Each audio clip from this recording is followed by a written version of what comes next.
한부 예배에 나오신 우리 모든 성도님들을 주님의 이름으로 환영하고 축복합니다. 우리 양옆에 앉아 계신 우리 성도님들을 바라보시면서 이렇게 인사할까요? 사랑합니다. 축복합니다.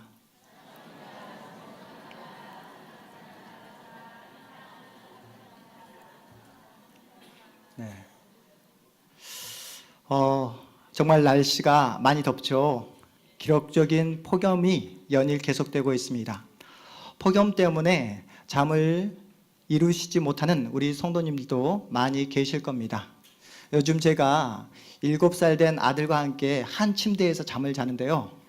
네, 함께 자는데 정말 잠을 자는 게 쉽지 않더라고요. 힘이 듭니다. 왜냐하면 이 녀석이 그 온몸에 히터를 품었는지 열기를 뿜어내는데 너무 이렇게 자기가 힘들더라고요. 그래서 이 녀석을 침대 끝으로 이렇게 밀쳐내면 다시 저에게 껌딱지처럼 달려와가지고 요즘 잠을 설치고 있습니다. 그래서 더위 앞에서는 사랑도, 더위 앞에서는 사랑하는 아들도 없구나 라는 생각을 해보게 되었습니다. 그래서 이 더위에 사랑에 대한 정의를 우리가 다시 한번 생각해 봐야 되지 않겠나 라고 생각하면서 제가 사랑의 정의를 이렇게 내려보았습니다. 사랑이란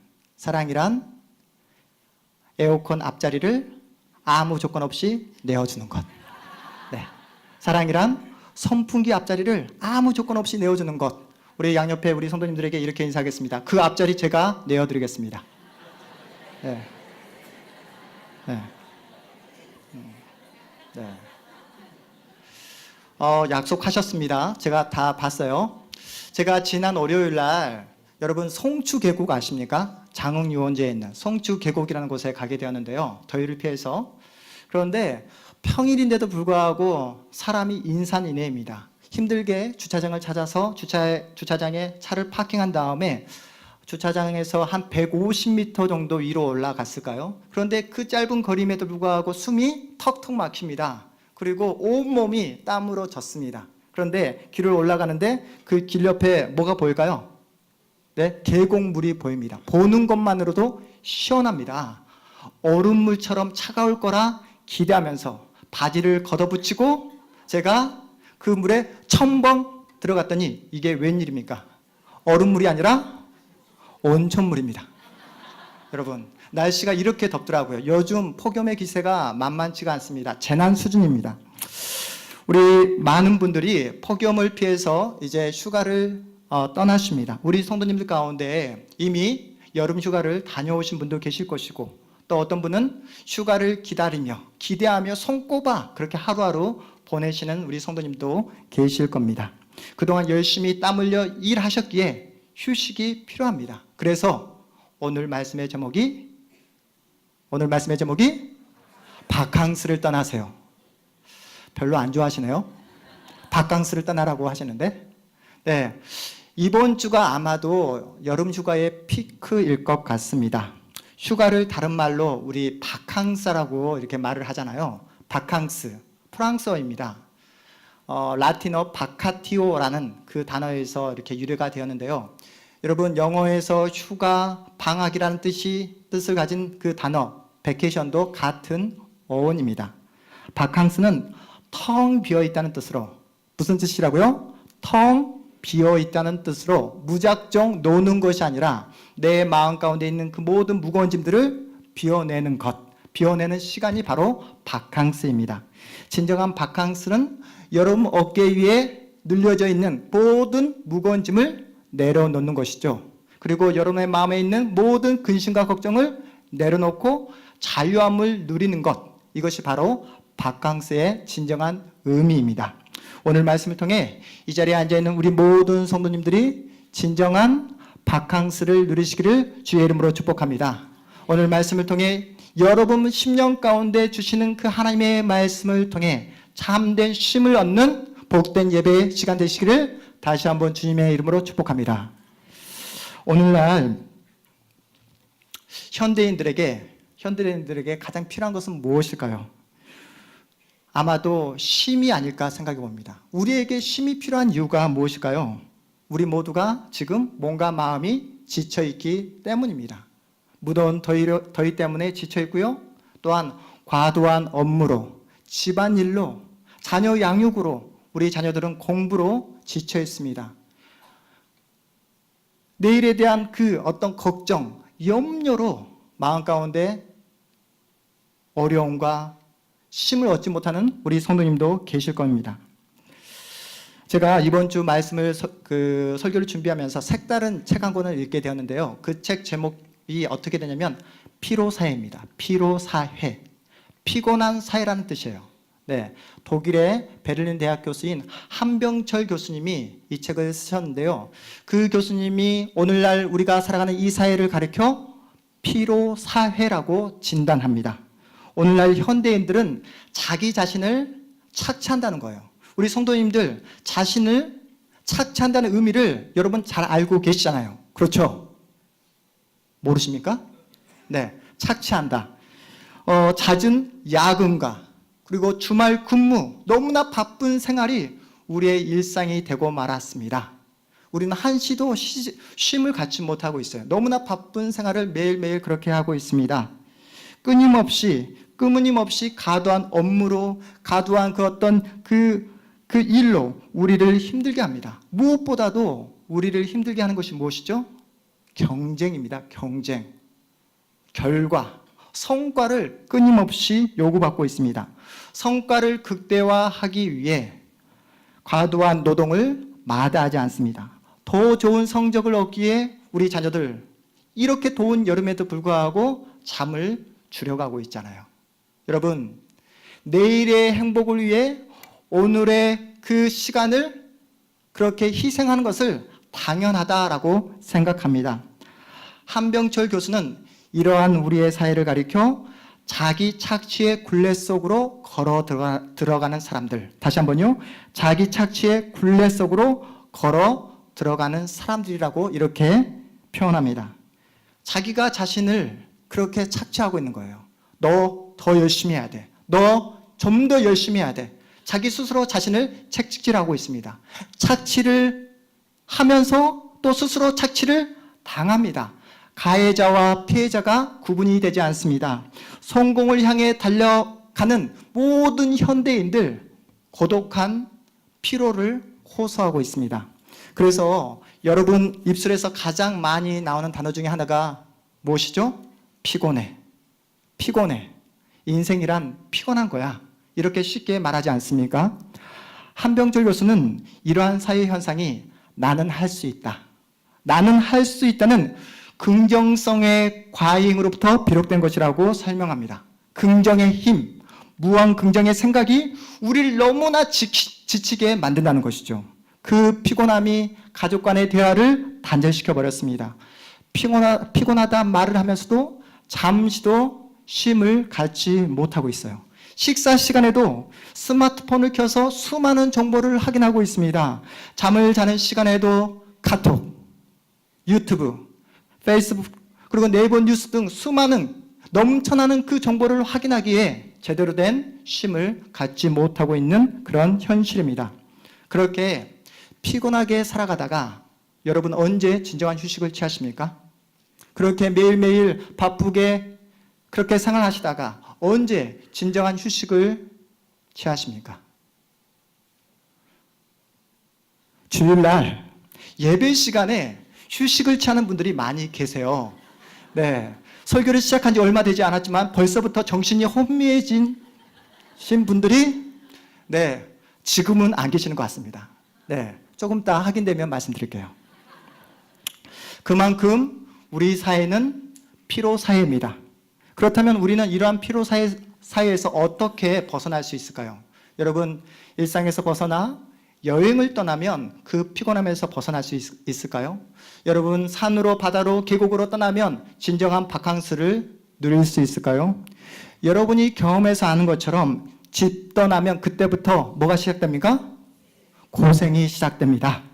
휴가철 어딜 가도 인산인해입니다. 오죽하면 강원도가 해운대가 힘에 부친다는 말을 하지 않습니까? 충전하러 갔다가 오히려 방전되어 돌아오는 경우가 얼마나 많습니까? 즐거운 바캉스를 즐기러 갔다가 돈 버리고 마음 상하고 돌아오는 경우가 얼마나 많냐는 것이죠. 예수님 당시 유대인들도 하루하루 피곤하게 살아갑니다. 참된 기쁨과 감사가 없습니다. 나라는 로마에 빼앗긴 지 오래입니다. 자유가 없습니다. 하루하루 억울함과 눈물과 분노 속에 그렇게 살아갑니다. 유대교를 믿고 있지만 그 종교가 나에게 참된 자유와 참된 기쁨을 주지 못합니다. 왜냐하면 유대교는 날마다 율법을 강요하고 있기 때문입니다. 율법을 지키고 싶지만 율법을 지켜낼 힘이 나에게 없습니다. 매일매일 실패합니다. 실패하자 내 마음속에 뭐가 생겨납니까? 죄책감이 생겨납니다. 그 죄책감에 날마다 억눌려 그렇게 살아갑니다. 하지만 그들 마음 가운데 뭐가 있죠? 소망이 있습니다. 소망. 어떤 소망입니까? 유대인들이 그렇게 소망을 가지고 하루하루 버텨낼 수 있는 그 소망이 무엇입니까? 바로 우리 3부 예배에 참석하신 우리 성도님들은 이 정도는 알 거라 제가 생각했는데, 네, 메시아 구원자를 기다리며 하루하루 그렇게 버텨내고 있습니다. 그런데 가장 큰 문제가 무엇입니까?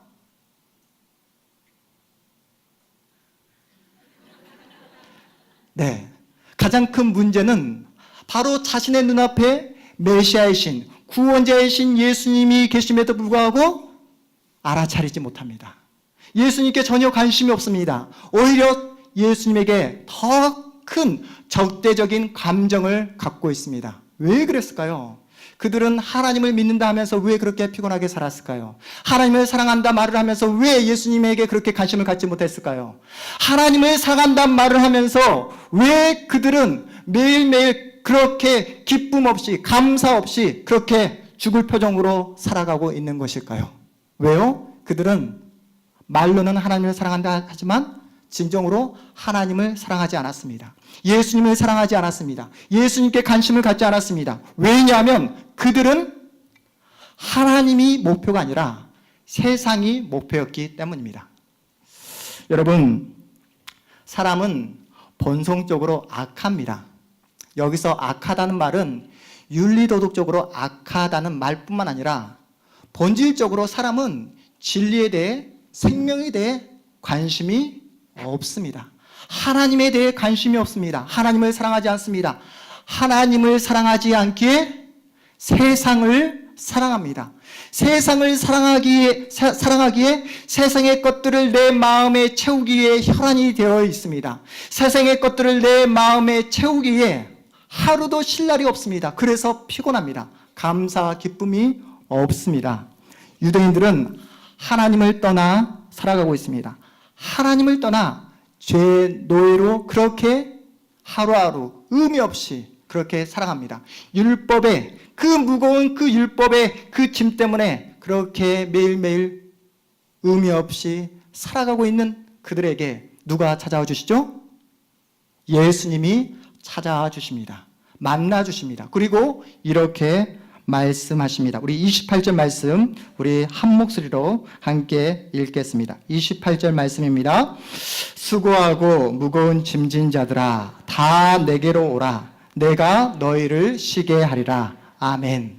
너희가 피곤하고 지쳤느냐? 율법이란 무거운 짐 때문에 방전되느냐? 나에게 와라. 다 나에게 와라. 내가 너희를 쉬게 하리라. 내가 너희의 삶을 회복시켜 주겠다. 내가 너희에게 제대로 쉬는 법을 알려주겠다. 진짜 바캉스가 무엇인지 알려줄게. 나에게 와라. 수고하고 무거운 짐진 자들에게 예수님께서 복음을 선포하십니다. 여러분 마음 가운데 진정한 평안을 주는 것은 무엇입니까? 여러분 마음에 진정한 평안을 주는 것은 무엇입니까? 3부 예배에 나오신 여러분에게 진정한 평안은 무엇입니까? 뭐죠? 말씀하세요. 네, 밖에 이렇게 소문내지 않을 테니 말씀하십시오. 여러분에게 진짜 평안을 주는 것은 무엇이죠? 뭐라고요? 네. 우리 성도님께서 우리 성가대에서 성도님이 옆에 있는 성도들의 눈치를 봐서 예수님이라고 말을 하지만 예수님이라고 말을 할 수밖에 없는 우리 성도님의 그 입장을 우리가 고려해 주었으면 좋겠습니다. 여러분 사실 우리는 솔직하게 예수님보다 돈이 현실적으로 우리의 마음 가운데 평안을 주잖아요. 그렇지 않습니까? 돈만 있으면 먹을 것 다 사 먹을 수 있을 것 같고, 돈만 있으면 쇼핑몰에 가서 내가 원하는 그 모든 것들을 다 살 수 있을 것 같고, 돈만 있으면 내가 원하는 곳 여행도 할 수 있을 것 같고, 돈만 있으면 우리는 행복하게 살 수 있는 것처럼 그렇게 생각합니다. 그렇다면 여러분, 그런데 돈으로 못 사는 게 있잖아요. 돈으로 우리가 못 사는 게 뭐죠? 영적인 것은 하나도 살 수가 없습니다. 영적인 것은 전혀 살 수가 없습니다. 돈으로 진짜 행복 사지 못합니다. 돈으로 사랑 사지 못합니다. 돈으로 생명과 거룩과 진리를 살 수 없습니다. 그런데 지금은 현실은 돈만 있었으면 좋겠잖아요. 돈만 있으면 행복도 살 수 있을 것 같은 그런 마음이잖아요. 그렇다면 여러분은 돈이 얼마가 있으면 만족하겠습니까? 돈이 얼마가 있으면. 질문이 어렵지 않죠? 네. 돈이 얼마가 있으면 여러분 만족하시겠습니까?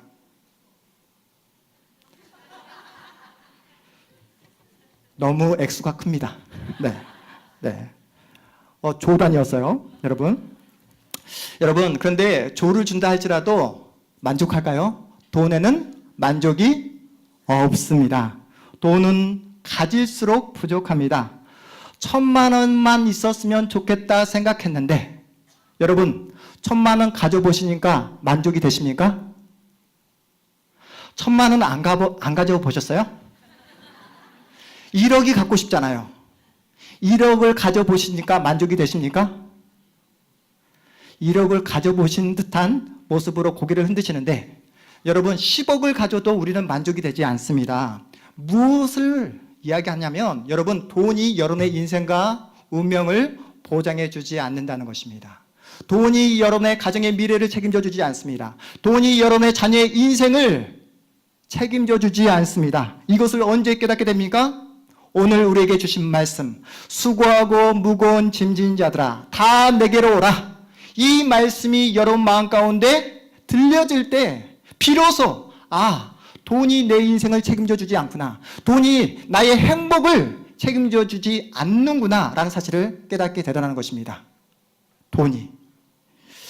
여러분 이 시간 그렇기 때문에 말씀을 통해 여러분 꼭 예수님을 만나시기를 주의 이름으로 축복합니다.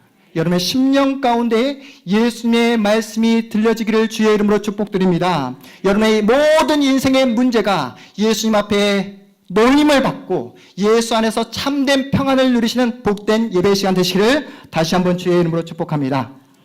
여러분 바캉스가 무엇이라고 했습니까? 무작정 노는 것이 아니라 내 마음속에 있는 것들을 비워내는 시간이라고 말씀드렸잖아요. 여러분 마음속에 있는 그 모든 것들을 주님 앞에 내려놓는 것입니다. 잘해야 한다는 생각, 내가 잘할 수 있는 생각까지도, 그 마음까지도 주님 앞에 내려놓는 것입니다. 세상을 향한 여러분의 모든 마음을 비우는 것입니다. 욕심, 욕망, 내일에 대한 두려움, 불안까지 모든 것을 주님 앞에 내려놓는 것입니다. 성공, 형통, 뽐냄, 체면, 그 모든 것을 주님 앞에 내려놓는 것입니다. 여러분 그릇을 비워야 비워진 그릇에 무언가를 채우지 않겠습니까? 여러분의 마음을 비워내야 그 비워진 여러분 마음 가운데 새로운 것을 채울 수 있다는 거예요. 그런데 오늘 말씀을 보니까 우리의 기대와는 조금 다릅니다. 주님 앞에 나의 모든 인생의 짐을 내려놓고 이제부터 나는 아무런 근심 없이 걱정 없이 편안하게 행복하게 살 수 있겠구나 라고 생각했는데, 우리 주님께서 우리에게 또 다른 요구를 하십니다. 우리 29절 30절 말씀을 우리 다시 한번 한 목소리로 읽어보겠습니다. 20절 30절 말씀입니다. 29절 30절 말씀 함께 읽겠습니다. 나는 마음이 온유하고 겸손하니 나의 멍에를 메고 내게 배우라. 그리하면 너희 마음이 쉼을 얻으리니 이는 내 멍에는 쉽고 내 짐은 가벼움이라 하시니라. 아멘. 예수님께서 우리에게 말씀하시기를 너의 모든 인생의 짐을 다 벗어 던져라. 내가 너의 모든 짐을 대신 져줄게. 이렇게 말씀하고 있지 않아요. 여러분의 환경과 조건을 바꿔주겠다라고 약속하지 않았습니다. 우리는 무조건 무작정 우리의 모든 인생의 짐을 예수님께 맡기고 뭐 하고 싶어 하는 거죠? 우리는 편하게 쉬고 싶어 합니다. 아무 생각 없이 그렇게 살고 싶어 합니다. 그런 우리에게 우리 주님께서 이렇게 말씀하십니다. 나는 마음이 온유하고 겸손하니 나의 멍에를 메고 내게 배우라. 내게 배우라. 무슨 말입니까? 예수님께서 멍에를 함께 매자 하십니다. 너는 나만 의지하면 돼.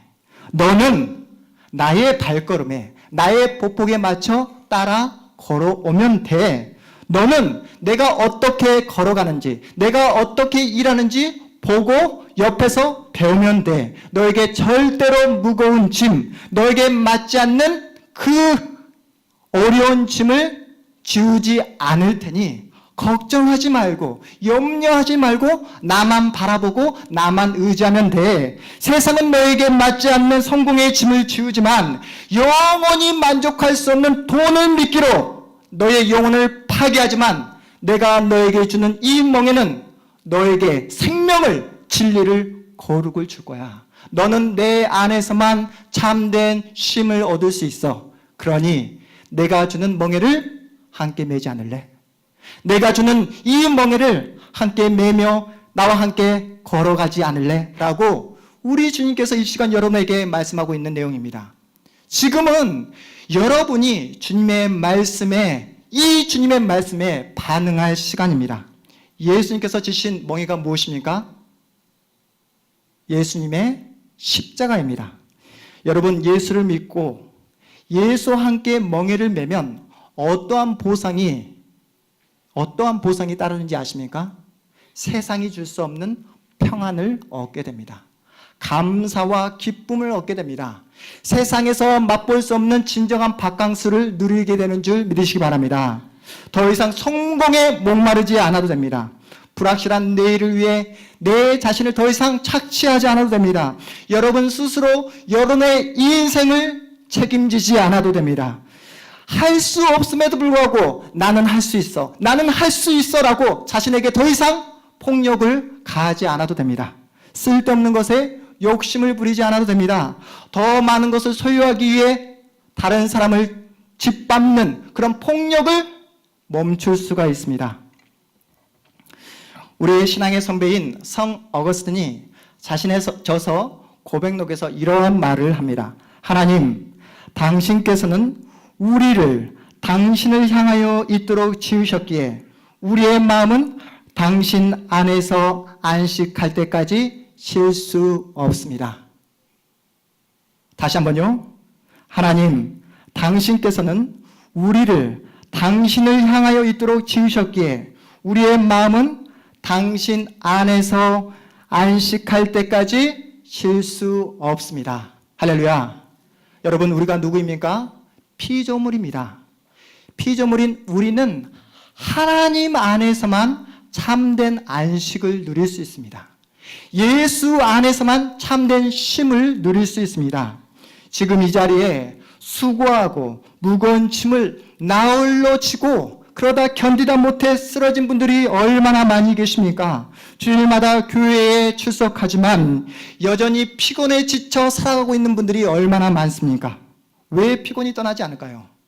왜 내 입술에 피곤해? 인생은 피곤한 거야. 그 단어가, 그 문장이 떠나지 않는 것일까요?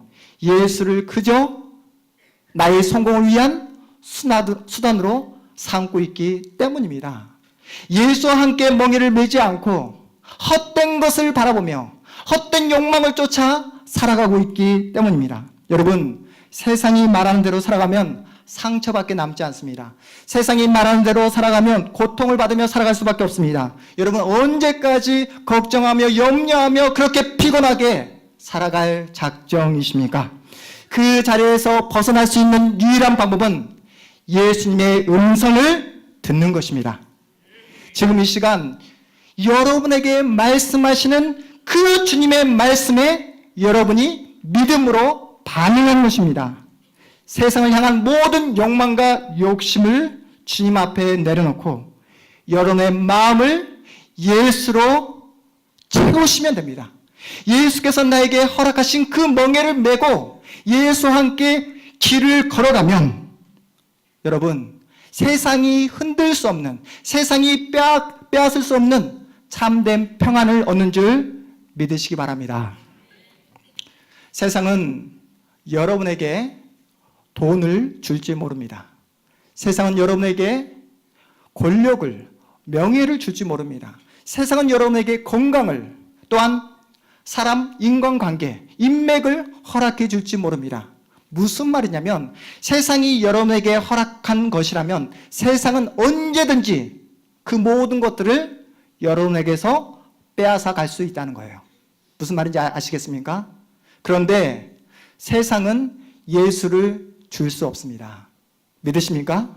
세상은 예수를 줄 수 없습니다. 그러하기에 세상은 예수를 빼앗아 갈 수가 없습니다. 예수 안에 있는 우리, 예수와 함께 멍에를 맨 자에게만 허락된 그 생명과 거룩과 진리를 세상은 빼앗아 갈 수가 없는 줄 믿으시기 바랍니다. 세상은 신자를 그러하기에 흔들 수가 없습니다. 지금 이 자리에 예수를 잃어버리고 이리저리 헤매고 있는 분 계십니까? 아직도 오지 않은 내일 때문에 걱정하며 염려하며 잠을 이루지 못하고 있는 우리 성도님이 계십니까?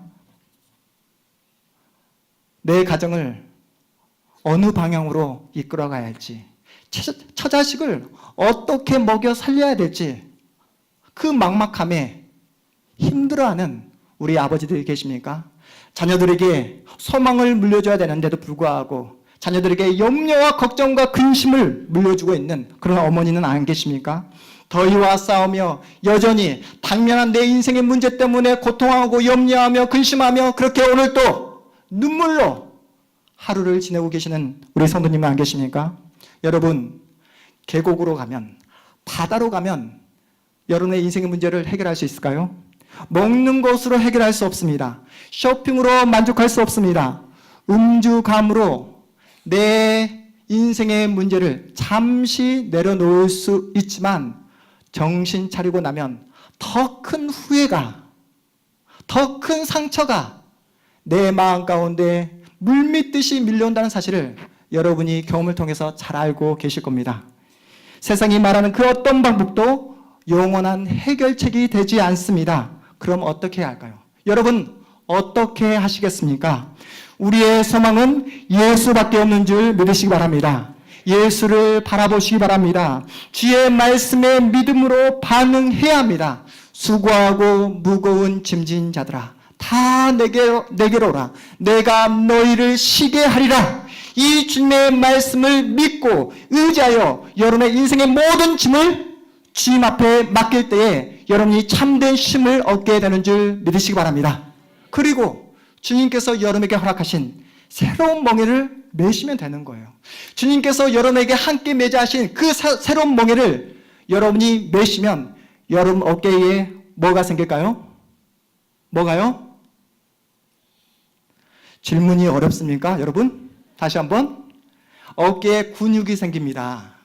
여러분의 인생의 짐을 멜 수 있는 그 근육이 생깁니다. 예수님께 배우고 예수님과 함께 멍에를 메고 날마다 하루하루 걸어가면 예수께서 지신 그 십자가를 나도 거뜬히 멜 수 있는 그 근육이 생깁니다. 우리 교회 집사님 중에 일산에서 매일 새벽마다 새벽 기도에 참석하시는 집사님이 계십니다. 매일 주일마다 이렇게 오시는 것이 아니라 매일, 전혀 놀라지 않네요. 네. 매일 새벽마다 일산에서 새벽 기도에 참석하시는 우리 집사님이 계십니다. 몸이 아파도 컨디션이 좋지 않아도 그렇게 매일매일 새벽 기도에 참석하십니다.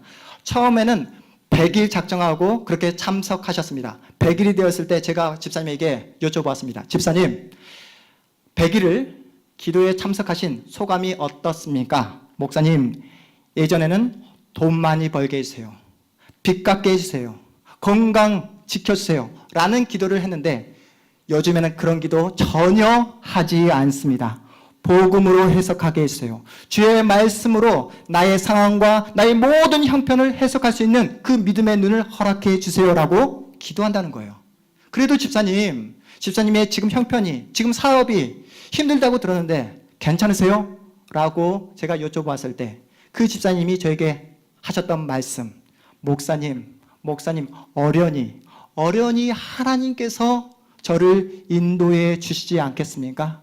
저를 향한 하나님의 분명한 뜻이 있는 줄 믿습니다. 저는 그 하나님을 믿습니다. 이것이 우리가 믿는 기독교 신앙인 줄 여러분 믿으시기 바랍니다. 그 집사님이 이제 100일을 이제 지났잖아요. 이번에 저에게 하신 말씀이, 목사님, 저 1000일 작정기도 작정했습니다. 1000일을 작정했다고 말씀드렸음에도 불구하고 여전히 놀라지 않는 여러분은 정말 놀랍습니다. 새벽기도에 참석하시면서 그 집사님이 이렇게 말씀하시는 거예요. 목사님, 제가 새벽기도에 참석해 보니 하나님께서 주시는 그 평안이 넘쳐납니다. 제가 기도를 해보니 이제야 비로소 하나님을 사랑한다는 것이 무엇인지, 기도를 해보니 얼마나 기도하고 하나님과 교제하는 것이 기쁨인지 제가 이제야 깨닫게 되었습니다. 여러분, 하나님께 맡기고 기도하면 뭐가 생긴다고요? 어깨에 근육이 생깁니다. 환경과 조건이 변화되는 것이 아니라 나를 짓누르는 나의 인생의 그 어떤 고통과 중압감이 사라지는 것이 아니라 그 모든 것을 주님과 함께 견뎌낼 수 있는 근육이, 믿음이 생기는 줄 믿으시기 바랍니다. 무엇보다도 여러분 기도하시면 여러분의 마음을 예수로 채울 수 있습니다. 예수로 채울 수 있습니다.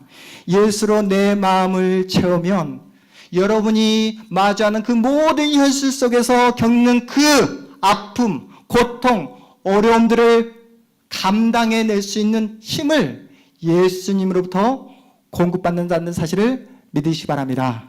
여러분, 우리가 언제 감사할 수 있습니까? 우리가 언제 기뻐하며 내 옆에 있는 성도에게 기쁨으로 에어컨 앞자리를 양보할 수 있습니까? 우리가 언제 진정으로 겸손한 자세를 취할 수 있습니까? 예수로 내 마음을 채울 때 가능합니다. 예수로 내 마음을 채울 때 가능합니다. 어디서 배울 수 있다고요? 그리스도의 그 말씀을 내 마음에 가득 채울 때에, 그리스도의 그 말씀이 내 마음에 풍성할 때 우리가 배울 수 있습니다. 기도를 통해서, 말씀을 통해서, 예배를 통해서 우리는 예수의 마음을 배울 수 있습니다. 사랑하는 성도 여러분, 그러하게 여러분 스스로 물어보시기 바랍니다. 내가 왜 이 더운 날씨에 교회에 나왔는지, 내가 나의 전 인생의 문제를 예수님께 맡겼는지, 그리고 예수님과 함께 예수님께서 나에게 주신 새로운 멍에를 예수와 함께 지금 짊어가고 있는지 여러분 스스로에게 물어보시기 바랍니다. 사랑하는 성도 여러분, 여러분이 누구신지 아십니까? 여러분의 정체가 무엇인지 아십니까? 여러분은, 이 자리에 앉아있는 여러분은 예수와 함께 멍에를 함께 매며 나아가는 하나님의 복된 신자인 줄 믿으시기 바랍니다. 우리는 더 이상 세상을 위하여 살지 않습니다. 우리는 더 이상 내 욕심과 내 욕망을 위하여 살지 않습니다. 우리는 더 이상 이 땅의 복을 얻기 위하여 예수를 믿는 것이 아니라 예수 한 분 얻기 위하여 이 땅의 모든 것을 다 포기해버린 하나님의 자녀인 줄 믿으시기 바랍니다.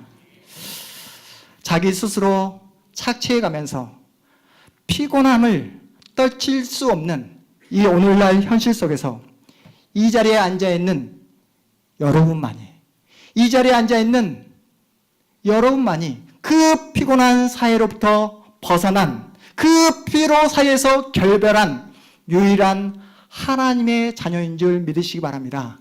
왜냐하면 여러분 마음속에 누가 계시다고요? 예수님이 계시는 줄 믿으시기 바랍니다. 그 예수를 붙잡고 그 예수께 나아가고 그 예수를 찬양하고 그 예수께 기도하면 예수님께서 여러분의 모든 인생을 견뎌낼 수 있는, 그 모든 고통을 감내할 수 있는 힘과 용기와 지혜와 믿음과 은혜를 허락해 주시는 줄 믿으시기 바랍니다. 너도 나도 힘들다, 너도 나도 어렵다, 너도 나도 피곤하다. 이렇게 아우성치는 우리네 현실 속에서 여러분만이 하실 수 있는 말씀, 그 믿음이 있습니다. 우리 다시 한번 오늘 우리에게 주신 말씀 읽고 말씀을 마무리하겠습니다. 마태복음 11장 28절에서 30절까지의 말씀을 이 자리에 앉아있는 여러분 모두에게 우리 주님께서 주시는 말씀으로 믿고 우리 이 말씀을 믿음으로 받으며 함께 읽겠습니다. 함께 읽습니다. 수고하고 무거운 짐진 자들아 다 내게로 오라. 내가 너희를 쉬게 하리라.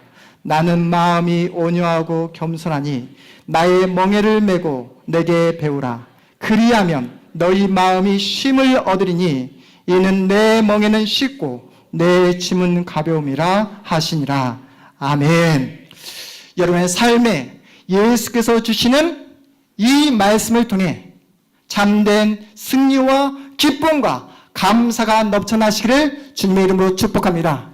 예수 안에서 참된 안식, 참된 쉼을 누리시는 여러분의 복된 여름, 여러분의 복된 하루하루, 여러분의 복된 생애 되시기를 다시 한번 주님의 이름으로 축복합니다. 우리 자리에서 일어나서 찬양하신 후에